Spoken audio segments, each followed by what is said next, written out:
So this is a fabulously intriguing book and a fabulous book, because you handle a lot of complex issues of identity. And in Twice a Daughter, you explore your search for identity and belonging. How did your experience as a twin and adoptee influence your understanding of these concepts? I think one of the things that my parents did really well was tell my sister and I from I probably was 3 or 4 years old that we were adopted. Hmm. Um, so I understood the concept, that I had another set of parents. They could not parent my sister and I, and that these were my parents. I think because I am a twin, and I knew who I looked like, and I had this innate sense of belonging to Hmm. her. The fact that we were put in the same situation together was a major blessing to both of Hmm. us. My parents had infertility issues, and they were very good at telling us how much they wanted us, how much they loved us. We had little check-in conversations around our birthday every few years, just to kind of test where we were we happy, did we have any questions. It was a closed adoption, which means, for the Hmm. listeners, if they're not aware, there was no information given to Hmm. my parents about my sisters and my background. And knowing that very early on, I kind of compartmentalized that, the fact that I Mm. couldn't know.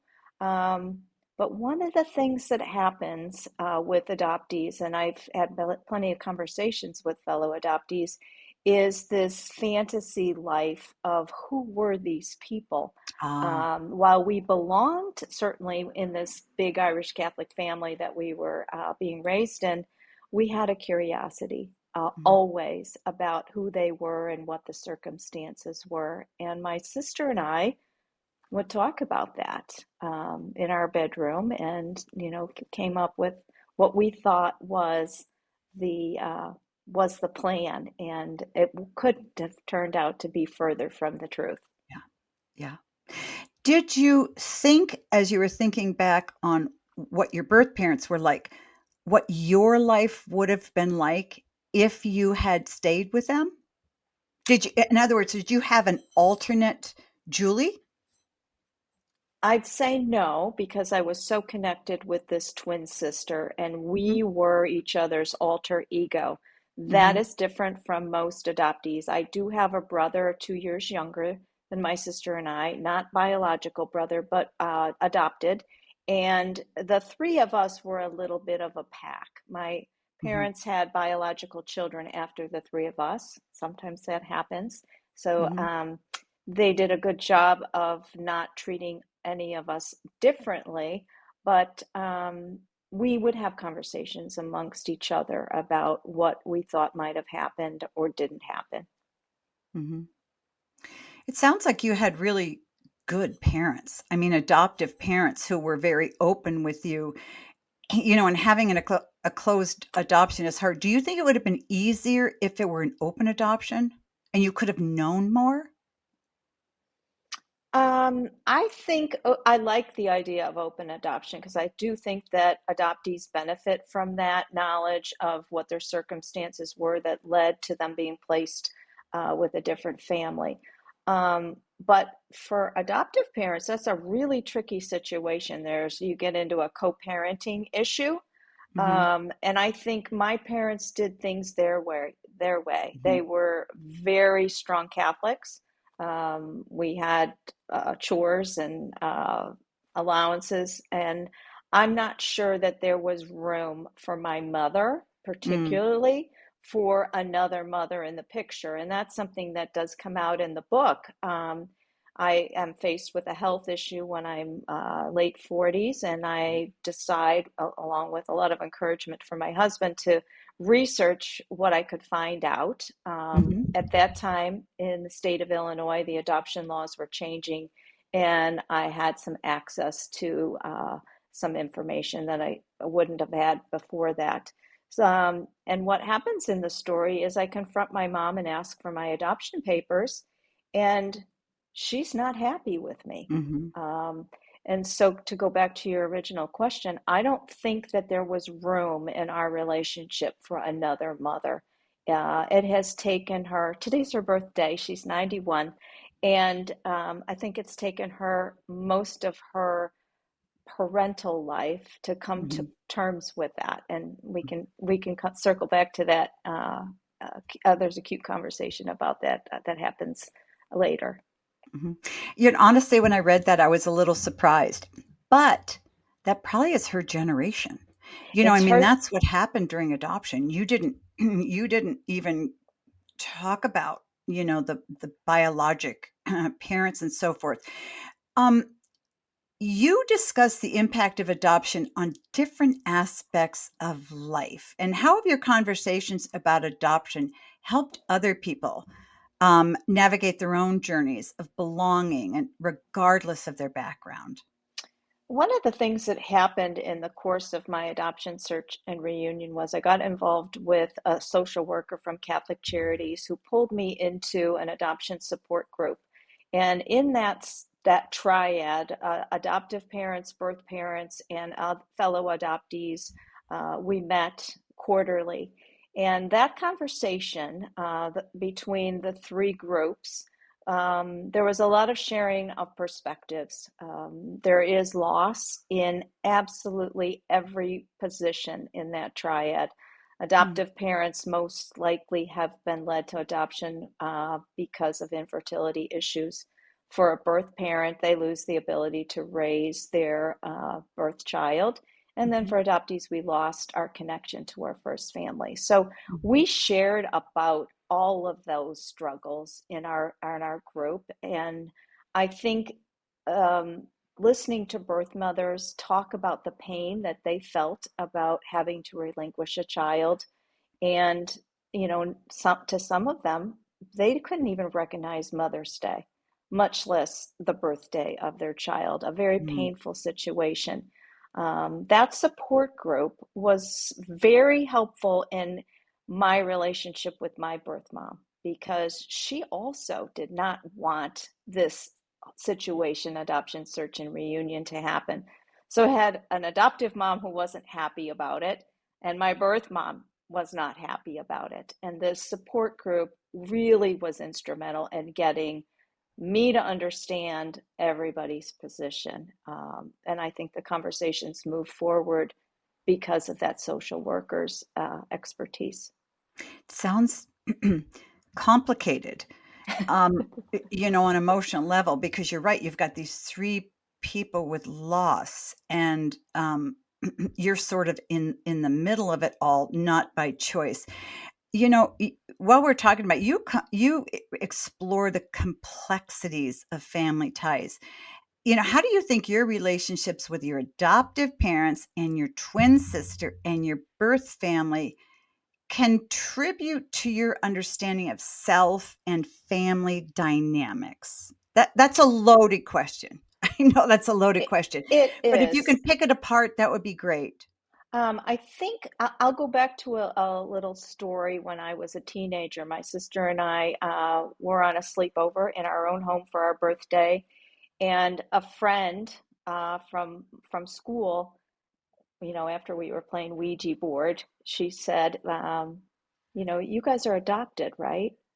And we said, yeah. I mean, it wasn't a conversation that I had with my friends. It wasn't anything that anybody really talked about. It was hush hush. It was kind of a Mhm. stigma, actually, for my parents more than me. And she said, well, do you know anything about your real parents? And Oh. that set off bells and whistles with me. um, my parents that were raising me, my adoptive parents, they were my real parents. Mhm. And so, this positive adoption language that we learn as we get older, my first family as my birth mother and my birth father, and my adoptive parents are my real parents. So, this piece of identity, what I was forming at a very early age, was my sister and I and our parents were a family. Mhm. Now, as I've gotten into the literature and conversation with folks, I think we can understand an adoptee and their two sets of parents because so much divorce in our society. This Mhm. idea of a blended family, and so I think that I would say to parents now that have kids or their children's friends that might be adopted, this child has two sets of parents, the Mhm. ones that are raising them, the ones that they belong to, but they also belong to this other set of parents because they are biologically related to them. I don't think it needs to be an either or. It can be Mhm. both. And I think society today is ready to welcome that and understand that sense of belonging to both families. But what does a child do? That whole idea of identity formation and the sense of belonging, who feels very attached to their, adoptive parents, and yet they feel connected to their bio parents. How do you deal with it when your bio parents where you feel rejection from them? How do you, um, navigate a relationship where you feel connected but rejected at the same time? That's a tough one. It really is. And I felt it as an adult. Mhm. My birth mother did reject my sister and I when we first reached out to her. She never saw it coming, so she didn't actually, she wasn't prepared for it. I think the younger you are, when you're having to navigate, walk on that balance beam between adoptive parents and birth parents, it's tricky. And I'm grateful that there is so many social workers that have expertise in this area. And certainly, I'm on the board of an adoption agency, and every summer we have a family event where these families, adoptees and their adoptive parents, they all get together in a social setting. So there's an exchange of information, but also kids look around and say, "Oh, I'm just like these kids. They Hmm. they have adoptive parents, and this child is dealing with what I'm dealing with, the sense of self and identity. Where do I belong?" I didn't have access to that, Mhm. but I had a twin sister, and I had a brother that was adopted, and we were kind of dealing with that on our own. We felt like we belonged and that was our family. I think it's a really tricky thing, and each kid is different. I'm glad that I didn't have too many issues with it until I was old enough, based on life experiences, to kind of deal with that rejection. It's huge. Mhm. Um, it's the secondary rejection. The first rejection is called the primal wound, which is adoption itself. Mhm. Talk about I'm thinking about, and this was your family situation as well. There are a number of adoptees who also live with the biologic children of their adoptive parents. Hmm. So, were there any specific struggles that you had, with your identity and comparing yourself to a biologic child, or was that a non-issue for you? And if so, what is the, experience that you have seen of other kids who've grown up as adoptees in a family where there are also biologic siblings? For me, it was not a big issue. I think because we were the oldest, Mhm. my parents and my sister and brother and I had a very established little hierarchy. Um, my youngest sister is 9 years younger than me, so there's, the whole birth order thing. And if anything, because my sister and I are twins, we were kind of set apart anyway. Mhm. Which was Did you get interesting. along with her? My twin? Oh yeah. No, no, We you're the nine-year-old, your younger sister. Yes, but it was almost we were almost too far apart in age to Mhm. have much of a relationship. She certainly looks up to my sister, and I still, and we take care of her as much as we can. Um, emotionally for whatever, she's dealing with. I'm very close to my brothers and sisters that are younger, that are my parents' biological kids. Um, Now, your other piece of your question, I do have friends, adoptee friends, that are the only adoptee in their family, Right. and that there are biological kids. Um, and their experience was that the adoptive parents worked extra hard Mhm. at making sure there was no preference, making accommodations. And the family I'm thinking of in particular transferred her to a different school. She had different needs than the biological kids did. Um, when my friend went through adoption search and reunion, she went to those meetings with her. So there was definitely some sweat equity in the relationship, and I think that that's a wonderful thing. It's not always the case. Well, I and a lot of a lot of parents, adoptive parents, may not wanna do that. I'm thinking, often you'll see a set of, biologic children, 2 or so, and then they have an adoptive child from a different race or a different country. mhm. What how does that play into stresses or identity issues that the adoptive child may have? Or does it? Does it matter? There's several really good books about that. Nicole Chung wrote a book, All I Can Ever Know, and she is I think an Asian adoptee living in Washington State in a very white community. And she has a good relationship with her parents, but she is not immersed in the culture that her birth parents would have exposed her to. And so Mhm. there is some issues with that. I think that that's a very tough road to walk. And I'm not sure what else to say other than I think the adoptive parents have to make a concerted effort to introduce an international adoptee to the culture from which they come. Yeah. Now, this is probably a real touchy question, and a lot of parents may not like it, but I'll ask it anyway because I know they're thinking about it. If you're a parent and you want to adopt children and you're a Caucasian family, does it matter, where you adopt your children from? Or are you making life harder for an adoptive child if it comes from one country or another country or one race or another? Or is life easier for child if you adopt a Caucasian child? Does it matter or does it not matter? I think society gratefully has moved past what happened when I was an adoptee. Mhm, We didn't stick out. We looked like our adoptive parents, mhm, and certainly we looked like our birth parents once I finally met them.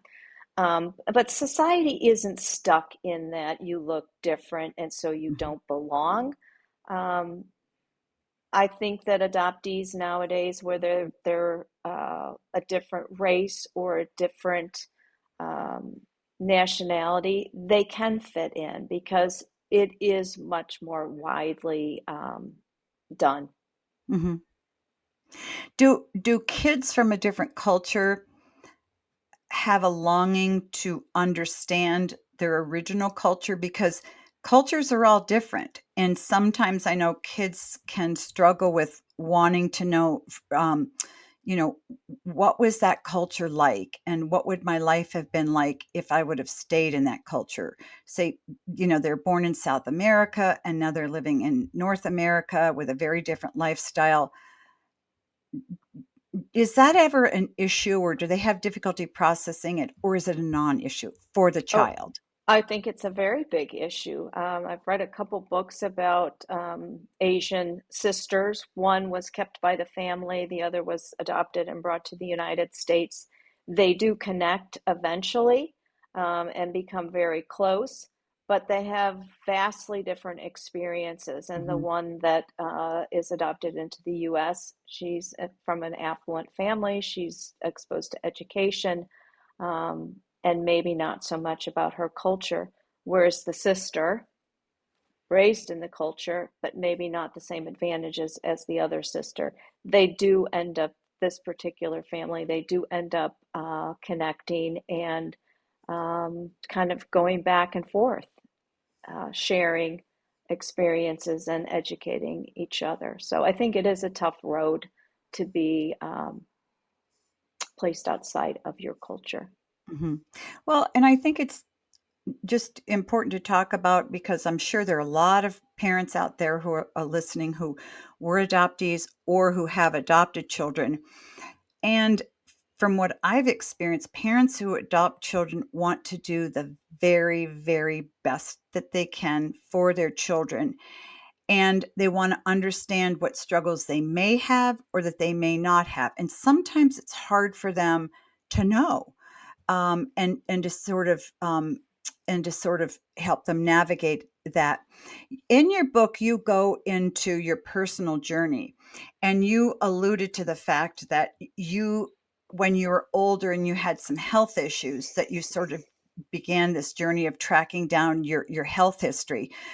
Could you just quickly kind of talk to us about your personal journey and how that changed you and what how that changed your perception of family and identity? Yes. I think some things that happen to adoptees is we pigeonhole our adoption, and there's adoptees that are late discovery. They don't even know they're adopted, and then they find out, and that's a whole nother identity issue. But for me, I figured I couldn't know, so I didn't worry about it.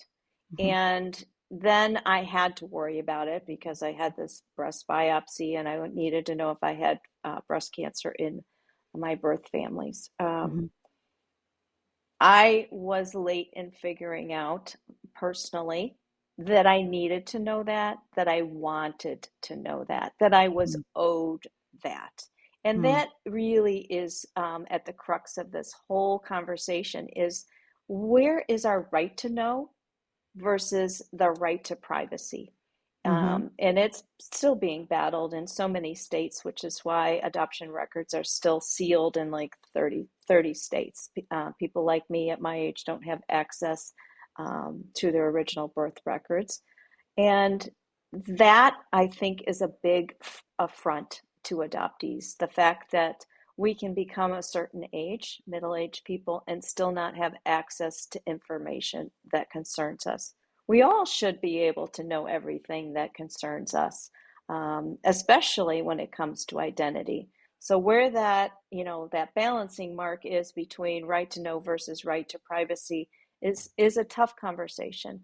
Um, and I think that that conversation is being waged all the time mhm, on platforms on Facebook. There's plenty of groups that people can join and listen to experts on both sides of that issue. mhm, I think the access to the conversation is vastly improved from when I was a child. Um, and even in the last 15 years, there's a lot more books that parents can avail themselves of to see what is maybe inside their adopted child's head. What are they thinking about? Do they have the fantasies that my sister and I had? Probably. mhm, Do they wonder what happened to their parents? And it does affect our sense of self to know that somebody didn't keep us, mhm, wasn't able to raise us. It's always a tough thing mhm. to know you're right off the bat a little bit behind in developing your self worth.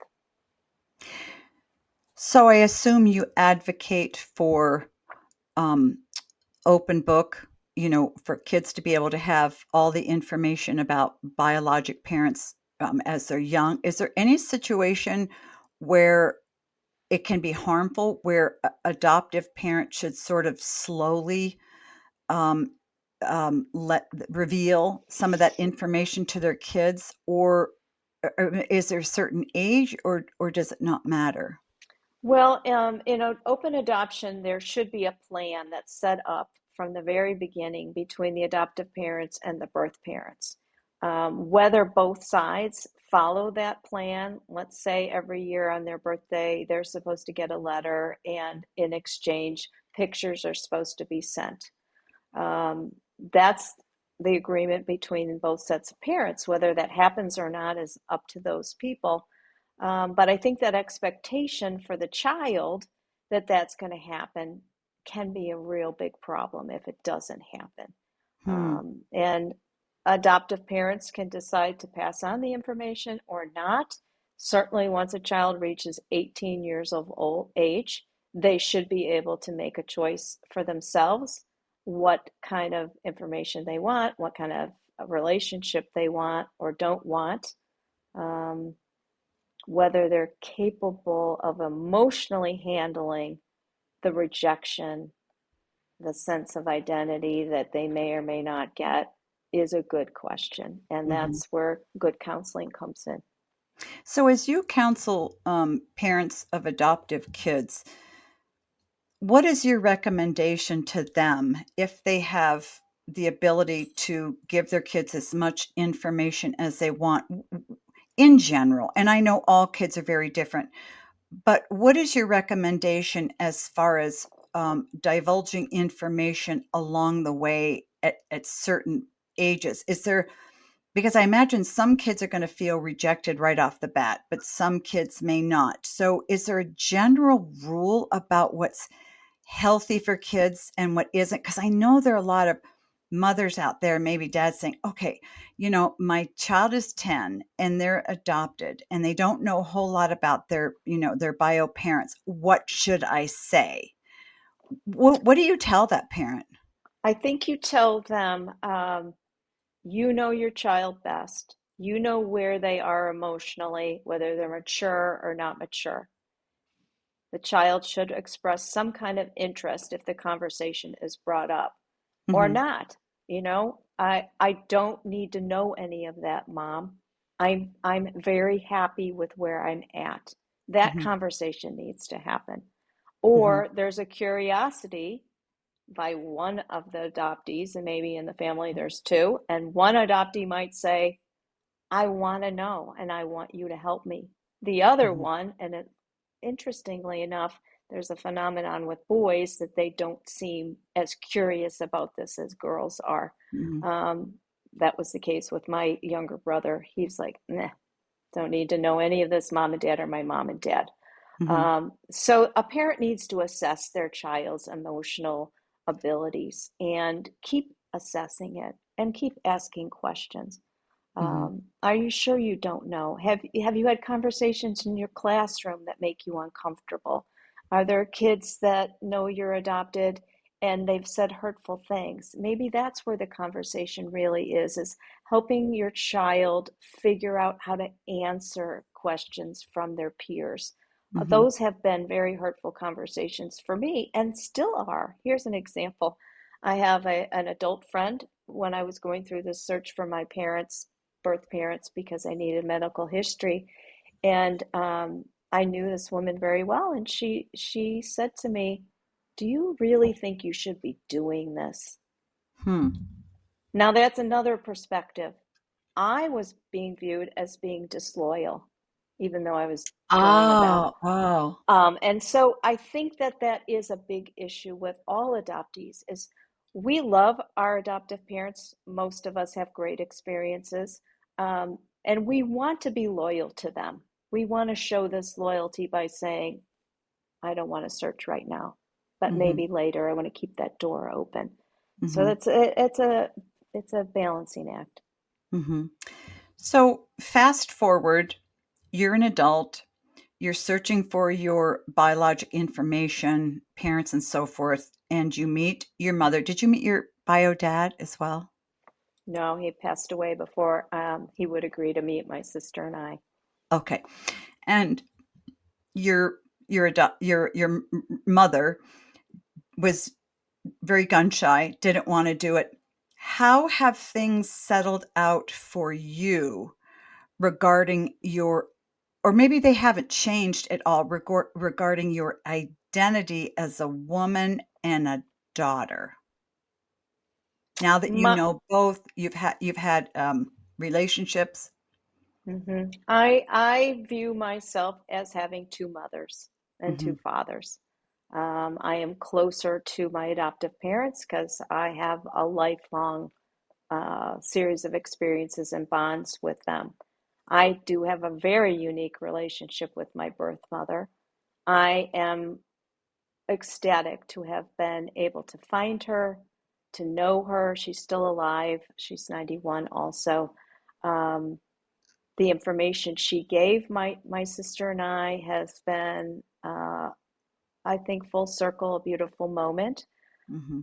There's complications with her, though. She was from that era where most birth mothers were unwed mothers, and so Hmm. she had a lot of shame around that, Hmm. a lot of self-blame for having gotten into a situation where my birth dad didn't marry her, and Hmm. those pieces of identity for her she internalized, and she's a very secretive lady. She has been reluctant to introduce us to some of my relatives, but I'll share an identity piece since we're So talking about great. that.